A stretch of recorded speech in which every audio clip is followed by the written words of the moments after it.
এই কেকটা বানিয়েছিলাম আমি গোপুসোনার জন্য। আমি যখন 25 ডিসেম্বরে আমার কেক স্টল দিয়েছিলাম, তখন আমার একটা কাস্টমার এসেছিলো, একটা বলা ভুল হবে, তাদের পুরো ফ্যামিলি এসেছিলো। সবাই ওরা আমার কেক খেয়ে খুবই তখন তারিফ করেছিল যে খুব ভালো কেক। তখনই তারা বলেছিল যে আমার থেকে ওরা কেক নেবে, যেহেতু আমার কেক এগলেস হয়, তো ওদের বাড়িতে গোপাল আছে, গোপালের জন্য কেক নেবে।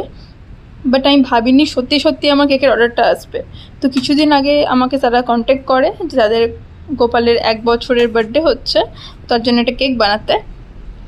প্রথমে তো প্রচুর নার্ভাস ছিলাম, কারণ ঠাকুরের কেক প্রথমবার বানাচ্ছি।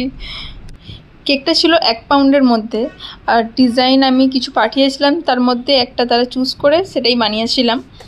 আমি কেক বানাচ্ছি আজ প্রায় 2 বছর হতে লাগলো, বাট যখনই একটা কেক বানাই তখনই আমার কাছে পুরোটাই নতুনই লাগে, যেহেতু পুরোটাই নিজে থেকে করা, সব ইউটিউব দেখে, ভিডিও দেখে, এসব করেই শেখা আমার।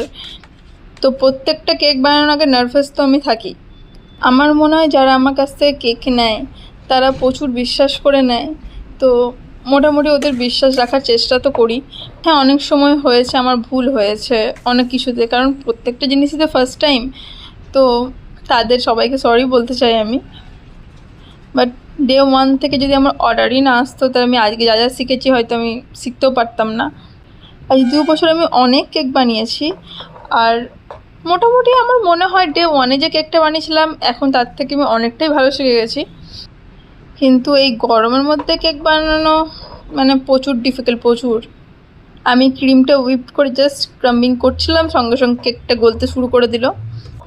যাই হোক, এসব প্রবলেম তো লেগেই থাকবে, ওটা কিচ্ছু করার নেই, গরমকাল যতদিন আছে প্রবলেম থাকবেই। তারপর কেকটা ফ্রিজে সেট হতে রেখে আমি এখন ডেকোরেশনের জিনিসগুলো বানিয়ে নিচ্ছিলাম। পার্ট 2-এ দেখাবো ফাইনাল ফিনিশিং কেমন এসেছে।